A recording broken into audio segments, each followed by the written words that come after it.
अब हम लोग देखते हैं कि अगर ब्रेक का यूज ना करें स्विच केस में तो क्या होगा। तो सबसे पहले हम लोग के पास यहाँ पे मैक्स को मैं लगा दूँ और एक्स ही एक वेरिएबल, यहाँ पर हमारे लिए एक ही वेरिएबल से काम हो जाएगा। हमने वेरिएबल डिफाइन कर दिया x as a integer and then input the value of x from की। So enter a number and then scan the value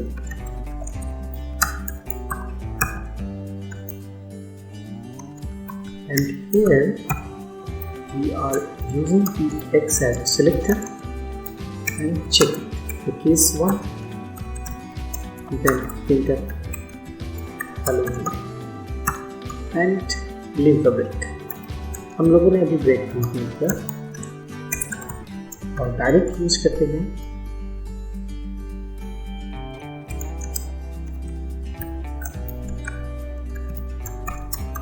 hello and case 2, then C programming and again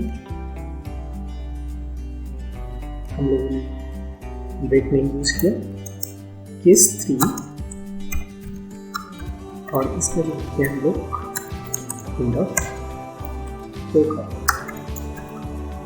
okay. और फिर से हम लोग default use कर लेते हैं और इसमें हम लोग लिखते हैं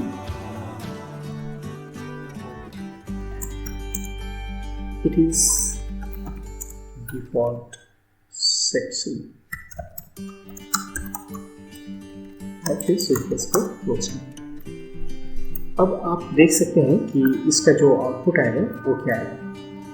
तो हमने ब्रेक नहीं किया, तो जैसे ही अगर केस 1 मैच करेगा तो आपका कंट्रोल हेलो को प्रिंट करने के बाद फिर से वो नीचे वाले ब्लॉक में भी जाएगा और नीचे वाले की जो प्रिंटफ लिखा है उसको भी एग्जीक्यूट करेगा। हमने ब्रेक यूज नहीं किया है, इसका मतलब है कि फिर वो नीचे वाले स्टेटमेंट को भी प्रोसेस करेगा और केस 3 वाला जो स्टेटमेंट है उसको भी एग्जीक्यूट करेगा।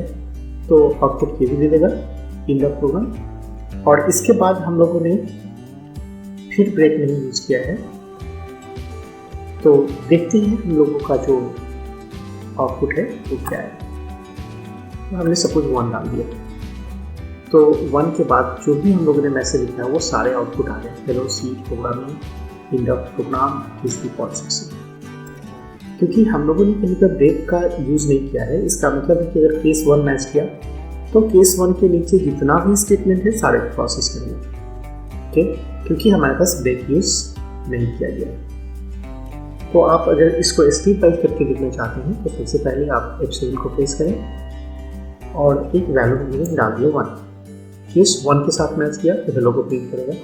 उसके बाद फिर 2 वाले में गया, 3 में गया, फिर डिफॉल्ट में गया और उसके बाद स्विच। आप इसको मल्टीलाइन करके अगर देखना चाहते हैं कि अलग अलग आउटपुट आ चाहिए तो आप सबके लिए न्यू लाइन को यूज कर लेते हैं और फिर से हम लोग F7 को प्रेस करते हैं। तो स्क्रीन क्लियर किया, Alt F5 करके आप देख सकते हैं स्क्रीन क्लियर है, प्रीवियस आउटपुट कुछ नहीं है। अब F7 को प्रेस करते हैं फिर से और एक नंबर डालते हैं 1। तो यहाँ पे पहली बार में 1 के साथ मैच किया, हेलो को प्रिंट करेगा, फिर 2, फिर 3, फिर default and then get switch. So hello C programming in the program and it is default switch. तो आप देख सकते हैं अगर आपने कोई दूसरा नंबर चॉइस किया होता, सपोज हमने 2 डाल दिया सपोज, तो सेकेंड केस के साथ मैच करेगा और सेकेंड ऑनवर्ड्स सारे मैसेज आएंगे। उसी तरह से आप अगर फिर से एग्जीक्यूट करिए और हमने डाल दिया suppose 3, so case 3 will be matched first and then 3 onwards, okay।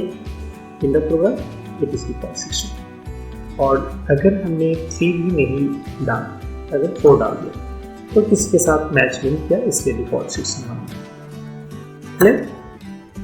लेकिन अगर किसी जगह पे आप यहाँ पे अगर यूज करें तो ठीक।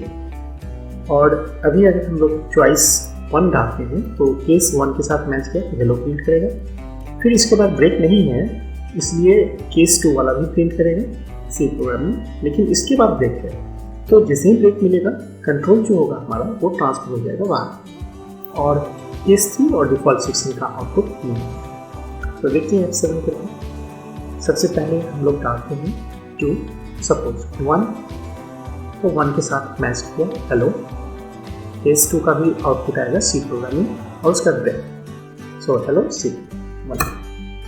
तो जहाँ पे आप ब्रेक देंगे वहाँ से हमारा कंट्रोल ब्लॉक से बाहर कर देगा।